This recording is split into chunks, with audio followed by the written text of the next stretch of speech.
High guys, welcome in deep_talk YouTube channel. मी माझ्या YouTube चॅनलमध्ये आज माझा कॉलेजचा लास्टचा दिवस फेअरवेल याबद्दल माहिती, तसेच माझी पूर्ण कॉलेज लाईफ कशी गेली याबद्दल माहिती सांगणार आहे. आणि त्याचबरोबर कॉलेजची प्लेसमेंट रिव्ह्यू कसे असतात, कॉलेजमध्ये कोणकोणत्या ब्रांच आहेत आणि कॉलेजची लाईफ कशी जगायची असते त्याबद्दल थोडी इन्फॉर्मेशन.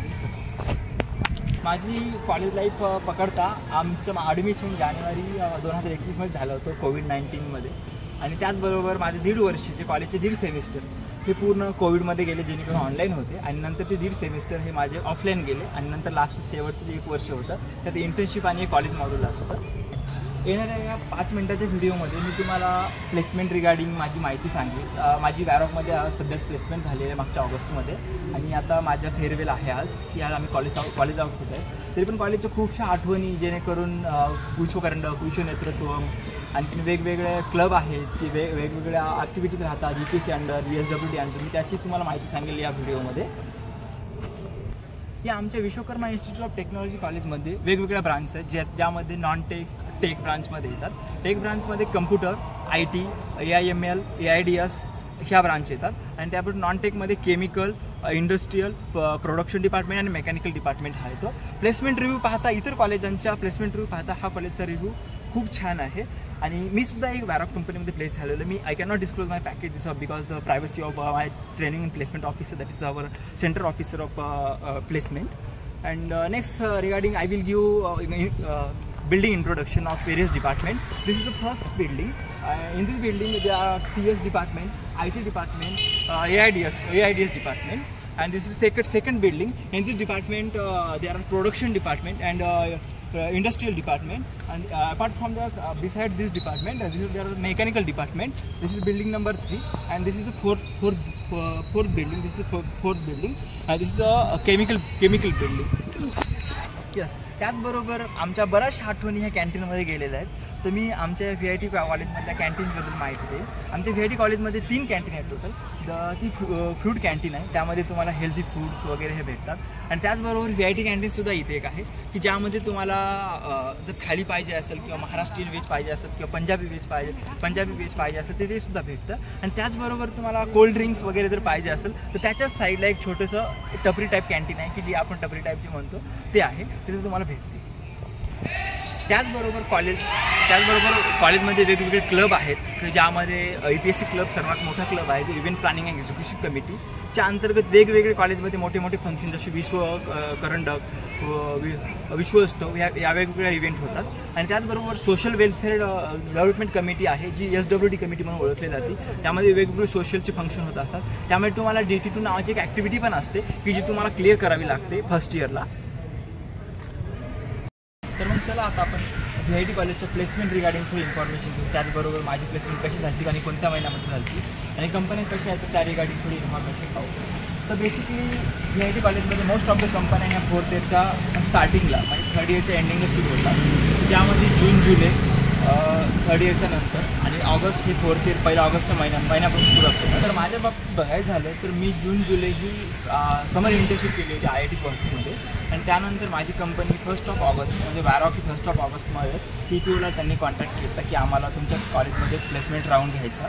तर त्या रिगार्डिंग आम्हाला TPOने वेबसाईट दिल्यानुसार मी 1 ऑगस्टला रजिस्ट्रेशन केलं होतं. आणि आमचा जो फर्स्ट राऊंड होता तो 8 ऑगस्टला झाला होता, ज्यामध्ये ऑनलाईन टेस्ट झाली होती. आणि त्या माझ्या कंपनीच्या वेगवेगळ्या प्रोसेस कशा झाल्या त्या बाबतीत तुम्हाला मी इन्फॉर्मेशन सांगेन. तो वॅरॉकची टोटल 5 ते 6 राऊंड झाले, ज्यामध्ये वॅरॉकने फर्स्ट क्रायटेरिया दिलेला होता 10वीला तुम्हाला 90च्या पुढे पाहिजे, 12वीला 70% पुढे पाहिजे आणि CGPA मोस्ट ऑफ द 8.0च्या पुढे पाहिजे. त्यानुसार त्यांनी फर्स्ट राऊंड सेपरेशन केलं. त्यामधून जेवढे स्टुडंट आले होते काही 256 काहीतरी होते, त्या 256 मुलांची ऑनलाईन टेस्ट झाली होती. त्यामधून त्यांनी जवळपास 32 स्टुडंट टेक्निकल इंटरव्ह्यूसाठी घेतले होते.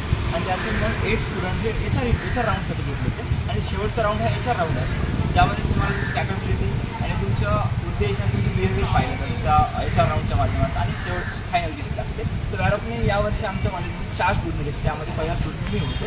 टेक्निकल इंटरव्ह्यू पाहता त्यामध्ये तुम्हाला mechanical related subject, IoT, programming related subject हे विचारले जातात. तर मेकॅनिकल रिलेटेड सब्जेक्टमध्ये basic mechanical related subject, machine design, ॲसोमा म्हणजे त्याला आपण थेरी ऑफ मशीन म्हणतो किंवा डायनॅमिक ऑफ मशीन म्हणतो. आणि त्याचबरोबर तुमचे फ्लूइड मेकॅनिक्स, बेसिक थर्मोडायनॅमिक या रिलेटेड क्वेश्चन विचारले जातात टेक्निकल इंटरव्ह्यूमध्ये. आणि याच्या इंटरव्ह्यूमध्ये तुमचं टोटल बिहेवियर, तुम्ही ॲज अ टीम मेंबर कसं काम करू शकता, टोटल तुमचा जो टोटल पर्सनॅलिटी डेव्हलपमेंट त्यावर तुमचा राऊंड होत असतो. आणि याच्या राऊंडमध्ये तुम्हाला वेगवेगळ्या बाबतीत तुमचं ओपिनियन मागितलं जातं. फॅमिली बॅकग्राऊंड, तुमचं शैक्षणिक बॅकग्राऊंड आणि तुमची स्वतःची कॅपॅबिलिटी किती आहे त्यानुसार इंटरव्ह्यू घेतला जातो. आणि याच्यानंतर शेवटी तुमचा राऊंड लिस्ट लागत असतो. वेगवेगळे राऊंड पाहतात. कंपनीचे फर्स्ट राऊंड असतो तो टेक्निकल टेस्ट पण ॲप्टिट्यूड टेस्ट असतो. त्यामध्ये ॲप्टिट्यूड टेस्टमध्ये तुमचं basic mathematics, time related question, board related question, swimming related question, travel related question, त्या रिलेटेड क्वेश्चन असतात. त्याचबरोबर English grammar, basic English, grammatical mistake त्याचा असतो. आणि टेक्निकल टेस्टमध्ये पाहता मेकॅनिकलचे थर्मोडायनॅमिक्स, हीट ट्रान्सफर त्या रिलेटेड क्वेश्चन असतात. आणि याच्यानंतर जो तुमचा टेक्निकल इंटरव्ह्यू असतो त्यामुळे तुमचा रिझ्युमे हा सर्वात महत्त्वाचा असतो. जर तुम्हाला रिझ्युमे रिलेटेड कोणतेही इश्यू असेल तर तुम्हाला विचारू शकता किंवा मला कमेंटमध्येच टाकाल की माझ्या रिझ्युमे रिलेटेड काही इश्यू असतील किंवा तुम्हाला काही प्रश्न विचारायचे असेल तुम्ही विचारा. मी नेक्स्ट व्हिडिओ हा रिझ्युमे रिलेटेड घेऊन येईल.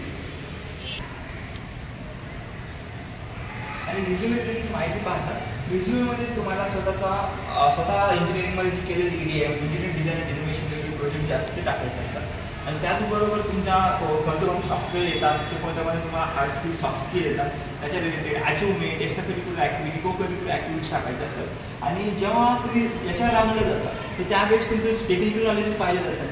त्यामध्ये extra curricular, confidence, English speaking skills हे सुद्धा पाहिलं जातं. आणि हे सुद्धा मॅटर करतं लास्टच्या राऊंडला. कारण की मोस्ट ऑफ द कंपन्या हे तुम्हाला पर्सनॅलिटीवर उचललं जातं. आणि नॉलेज कमी असेल तरी चालेल, पण नॉलेज तुम्ही भरून काढू शकता. पण तुमची बिहेवियर जर चांगला असेल, तुमच्याकडे पर्सनॅलिटी स्किल जास्त असेल तर तुम्ही नक्कीच पुढचं राऊंड पार करायचं बघू. त्याच्यानंतर तुम्हाला कोणती प्लेसमेंट रिगार्डिंग, कॉलेज रिगार्डिंग किंवा कोणत्याही सब्जेक्ट रिगार्डिंग जर माहिती पाहिजे असेल तर तुम्ही नक्कीच मला इंस्टाग्रामवर फॉलो करू शकता किंवा या चॅनलला कमेंट करू शकता या व्हिडिओवर, जेणेकरून पुढचा व्हिडिओ कोणत्या रिलेटेड मी आले तर त्या बाबतीतही सांगू शकता.